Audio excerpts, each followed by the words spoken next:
Donc je vais essayer aujourd'hui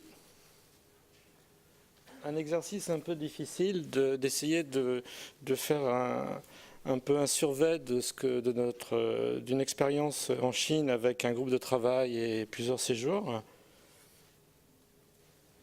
Je pense que l'introduction ce matin, on a déjà l'intérêt de voir ce qui se passe en Chine a été évoqué plusieurs fois. Donc vous savez déjà que les deux premières machines du top 500 sont chinoises.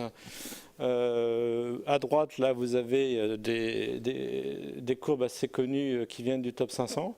Les machines chinoises en nombre dans le top 500 sont de plus en plus sont majoritaires maintenant ou à égalité avec les États-Unis. Au niveau de la puissance de calcul, ils dominent aussi. Si on compare la performance du numéro 1 chinois à d'autres machines, il est clair que c'est intéressant de regarder ce qui se passe là-bas.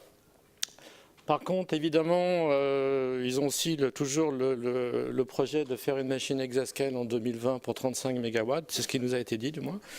Et donc, mais à chaque fois qu'on parle de la Chine, tout de suite, on se pose la question, oui, d'accord, mais est-ce que les machines sont vraiment utilisées?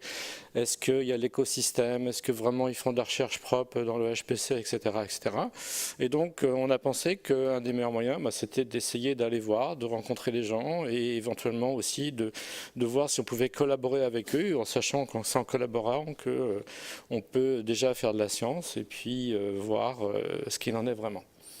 Donc l'exposé, c'est vraiment une tentative. Je ne suis pas un spécialiste de tout ce qui se passe en Chine, de toutes les machines. J'ai des collègues, donc je vais commencer déjà de vous présenter un peu un retour du voyage d'études qu'on a fait donc, avec l'ambassade de France. Donc vous avez les gens qui m'ont accompagné là-bas. Donc il y en a trois, Christophe, Michel et Diego qui sont dans la salle aujourd'hui. Donc si vous avez des questions à la fin ou après pendant le déjeuner, vous pouvez voir avec eux aussi. Il y a un rapport qu'on vient de finir hier de 35 pages qui devrait être sur le site de RAP, soit attaché à mes slides, soit carrément après avis du conseil scientifique au niveau du site de RAP. Et donc le voyage d'études, j'ai été en deux parties. On a premièrement fait un workshop organisé avec Yutong Lu, on reviendra sur Yutong après, un workshop de 2 jours à Guangzhou, là où il y a la machine Tianre 2 qui était la plus puissante du monde encore à l'époque. Et donc le but c'était déjà au départ du voyage de nous présenter déjà ce qu'on faisait ici, qu'eux présentent, qu'on discute, qu'on ait de voir une petite dynamique entre nous avec des Chinois pour voir comment on pouvait éventuellement collaborer, mais surtout avoir des informations diverses. Donc après, on a visité différentes compagnies, comme Sugon, Inspur, Paraterra, des centres de calcul comme le CNIC de l'Académie des sciences à Pékin, et puis 2 centres de calcul en fait, mais je vais revenir là-dessus. Donc c'est un peu, je vais essayer...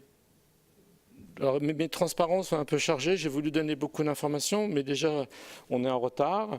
Et puis c'est pas toujours, je vais essayer vraiment d'extraire, puis c'est pas toujours forcément intéressant de vous expliquer notre voyage en détail, donc je vais vraiment extraire les points importants et les replacer dans le contexte. Donc on a vraiment eu la chance au départ de faire ce workshop, et surtout que Yutong Lu et JP Kian, la prononciation, excusez-moi, puisse venir, puisque JPN c'est lui qui avait annoncé en Allemagne même les machines à 100 pétaflops avant notre voyage. C'est vraiment quelqu'un de très important au niveau du HPC en Chine.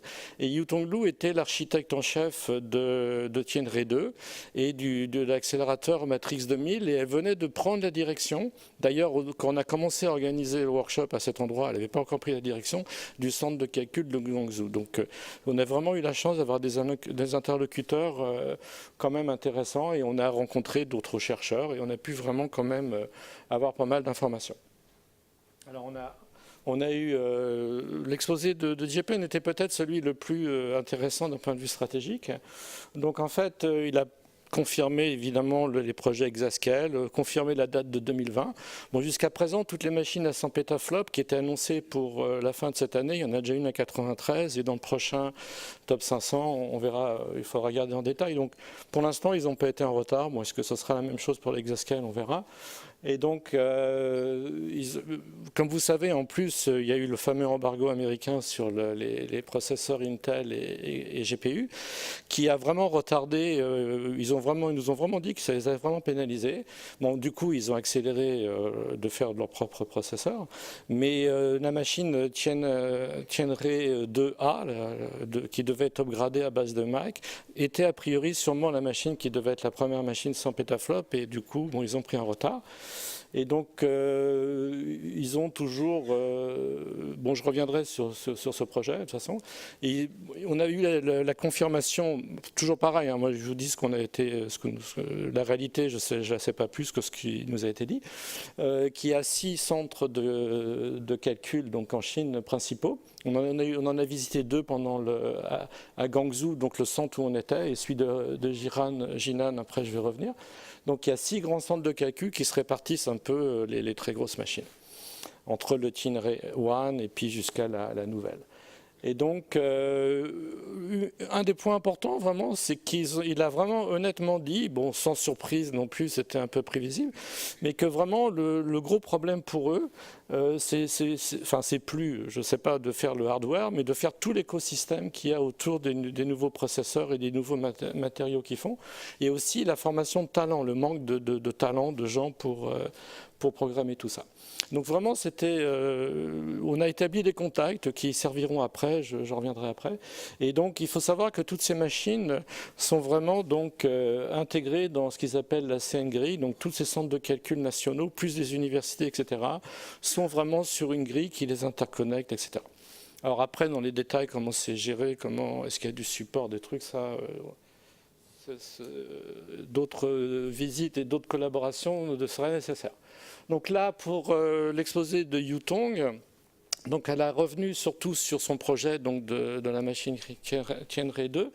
Donc je ne vais pas rentrer dans les détails. Moi, je vais surtout, bon, il y a toute la gamme qui normalement doit arriver avec la machine 2A à 100 pétaflops au moins, et puis la 3 qui devrait probablement approcher l'exascale. Et donc, pour l'instant, on voit qu'il y a encore marqué pour le 2A Xeon ou China Accelerators. Et le China Accelerator, c'est une matrice 2000, donc je reviendrai rapidement dessus après.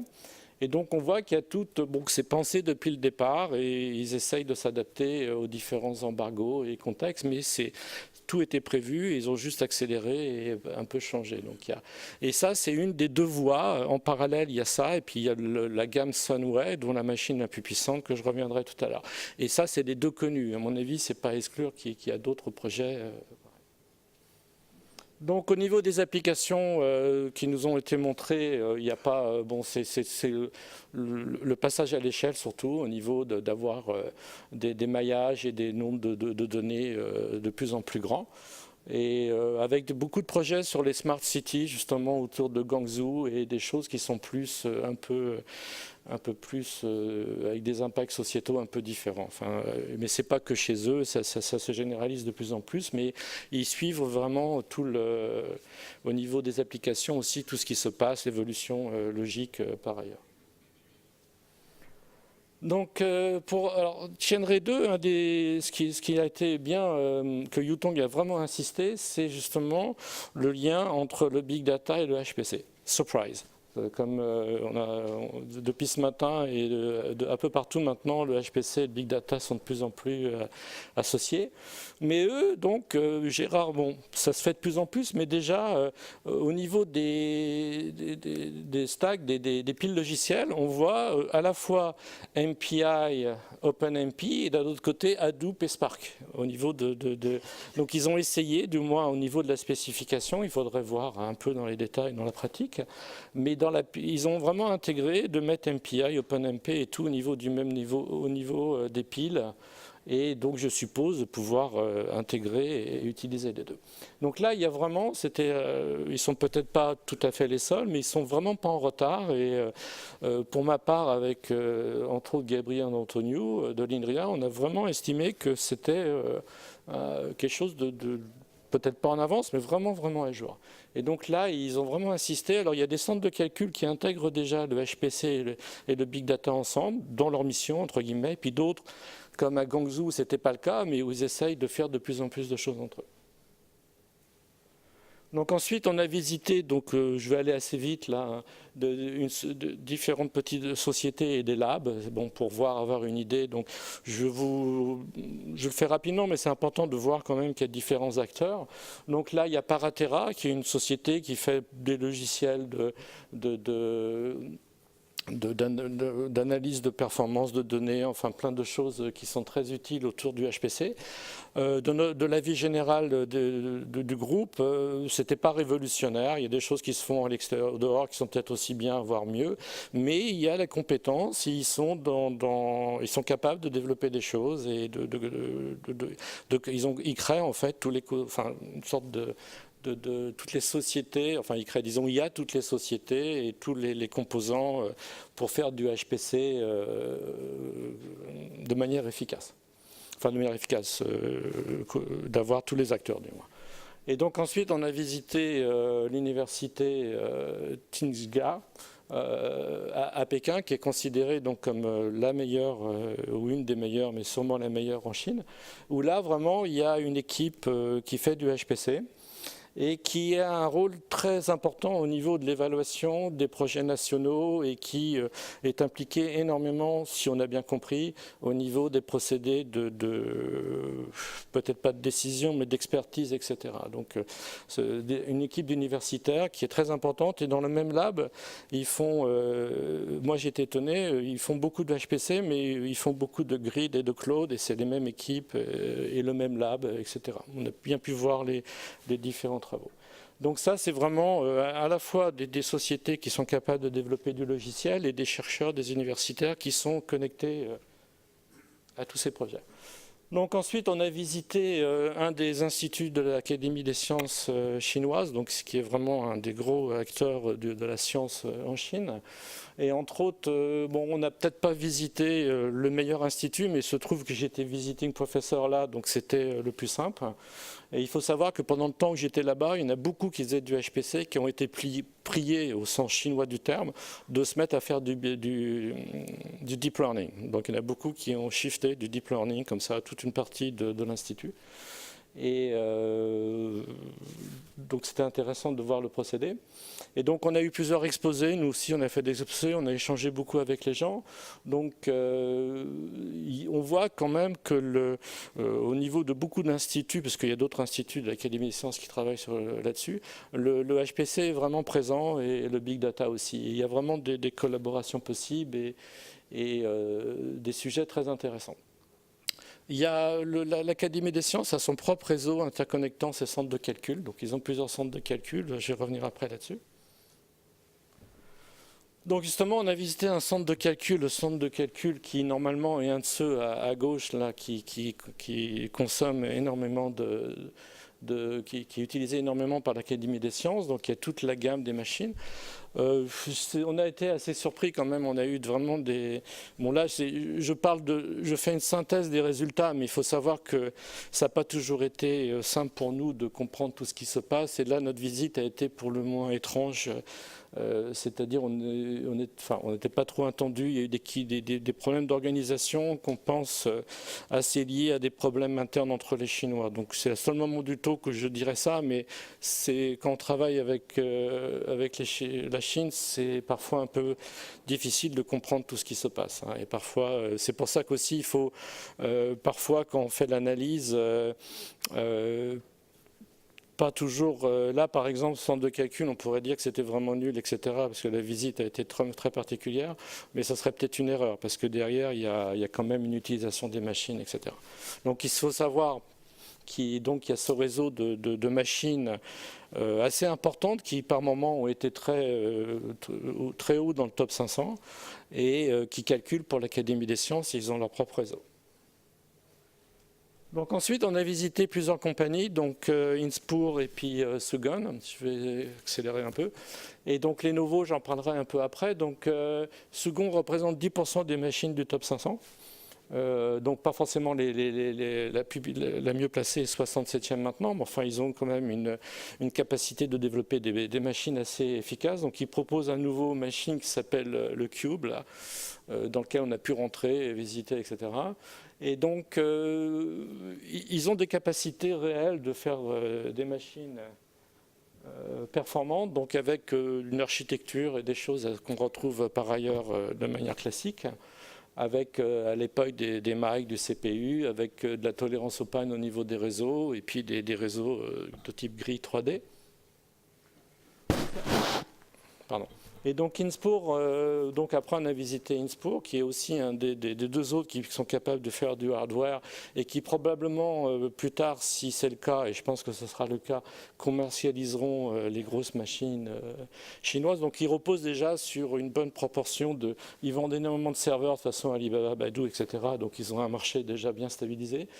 Et donc ils sont capables de faire du hardware et des machines assez performantes. Ensuite, on a visité donc, un des deux centres de calcul qu'on a visité sur les 6 nationaux, donc, où il y avait la machine Sunway Blue Light.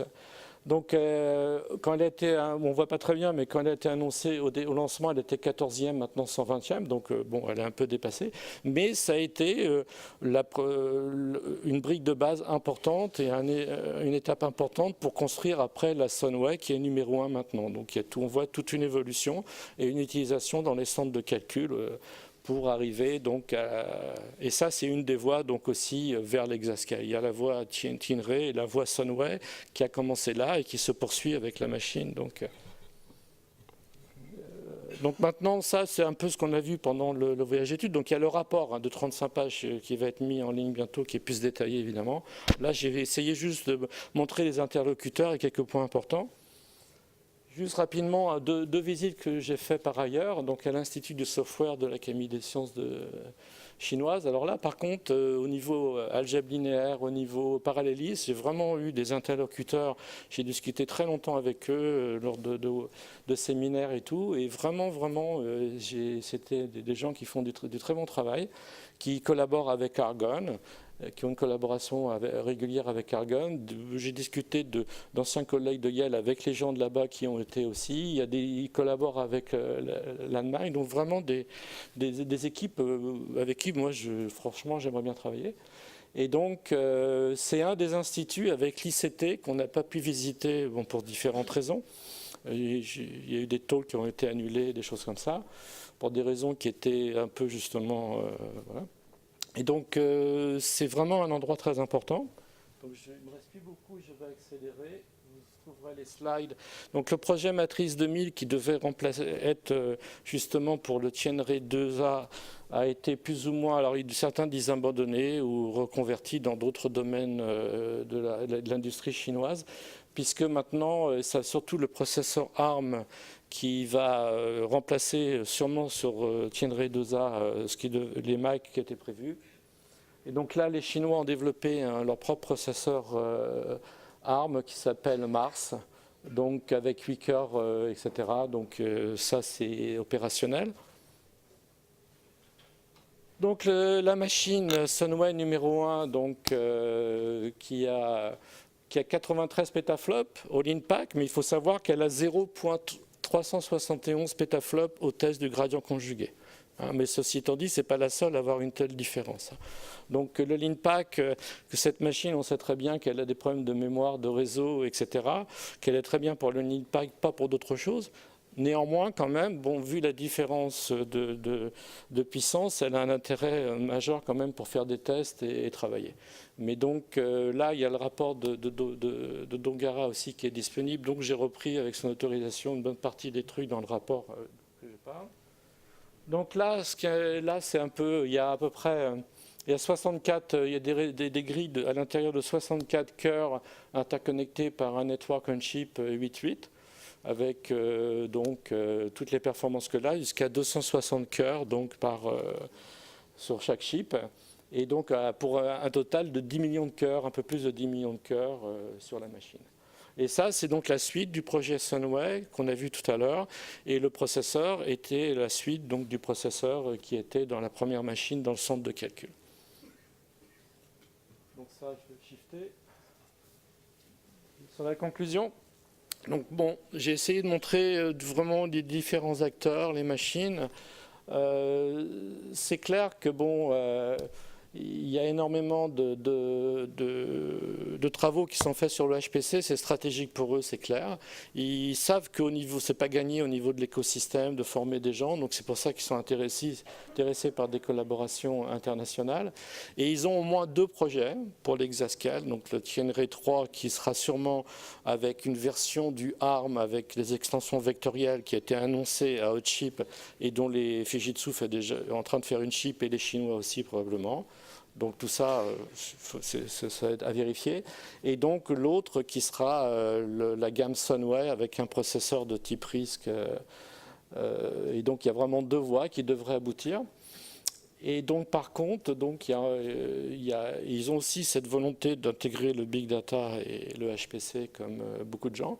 Sauf que peut-être au niveau des piles, vu qu'ils ont, enfin je ne sais pas si c'est un avantage, mais ils ont tout l'écosystème à faire, donc peut-être ils apprendront de ce qui se passe à l'extérieur pour faire quelque chose de bien, enfin, faire quelque chose qui soit un peu différent. Au niveau donc, des collaborations possibles avec la Chine, donc nous à la fin du workshop, on a décidé de faire un premier document, Yutong, Michel Dagde, Xiaoyang et moi-même. Donc j'ai eu la réponse des Chinois, ils sont d'accord sur le document pour l'instant. C'est juste un truc de 3 pages, c'est même pas un MOU, c'est un pré-MOU, mais qui détermine un peu les discussions. Nous on travaille déjà sur Tianre 2. Alors là les résultats que j'ai mis sont vraiment très provisoires, la scalabilité est vraiment nulle, mais pourquoi? Parce qu'on prend des petites matrices, un nombre de processeurs limité, là c'est une comparaison avec la machine bulle de Roméo à Reims, mais ça ne veut rien dire pour l'instant, c'est juste, on n'accède pas directement à la machine, on doit envoyer les codes, mais par contre on leur demande d'installer tel truc, ils le font tout de suite, mais donc on met en place le protocole et on espère pouvoir tourner sur toute la machine pour faire des tests, parce que l'intérêt c'est pas seulement qu'ils aillent vite, c'est qu'ils ont une machine pour laquelle on va pouvoir peut-être voir apparaître certaines choses qu'on prédit pour l'Exascale, c'est-à-dire au niveau du MPI, au niveau des paradigmes de programmation, des réductions, de l'algorithmie, on va voir apparaître des choses et nous, ça va nous permettre de tester déjà des choses qu'on ne pourrait pas faire autre part. Donc là, c'est quelque chose qui est en cours. Et au prochain forum, donc le 39e, le 28 mars, Yutong Lu sera peut-être là, ou sinon, si elle ne peut pas pour des problèmes de calendrier, elle m'a promis d'envoyer un Chinois, vraiment quelqu'un au niveau national, qui puisse vraiment nous parler de tout ça. Et pour conclure, ce n'est pas souvent que je finis avec du Confucius, mais je vais finir avec du Confucius en espérant que vous avez appris quelque chose pendant cet exposé et que vous aimerez l'étudier et le mettre en pratique. Merci de votre attention. Bien, merci pour ces sages paroles. Une question, ou sinon on va enchaîner, parce que c'est vrai qu'on est un peu juste. Est-ce qu'il y avait un point? Et puis, après, on enchaîne. Oui, tu as parlé des domaines de sciences qui étaient couverts par... Il y a une question, désolé. Des domaines de sciences qui étaient couverts par l'écosystème chinois. Tu n'as pas parlé des applications. Quelle est la part des applications spécifiquement chinoises, des applications qui font partie des applications connues? C'est très dur de répondre à cette question vraiment, mais ce que j'ai ressenti, c'est qu'ils avaient, autour de l'énergie surtout, autour de tout ce qui était énergie, aussi bien nucléaire, gaz, hydraulique, surtout hydraulique et des choses comme ça, ils ont vraiment un intérêt particulier. Et autour de tout ce qui est smart city et contrôle des masses, etc., qui dans le contexte chinois est un peu parlant. Ils ont des trucs spécifiques, à mon avis ça paraît clair. Lesquels exactement et avec quel investissement, c'est pour ça que je pense que le meilleur moyen c'est de travailler avec eux et d'essayer de voir, parce que sinon... Mais ils en ont, je pense. Ou ils ont des projets, c'est clair. Merci.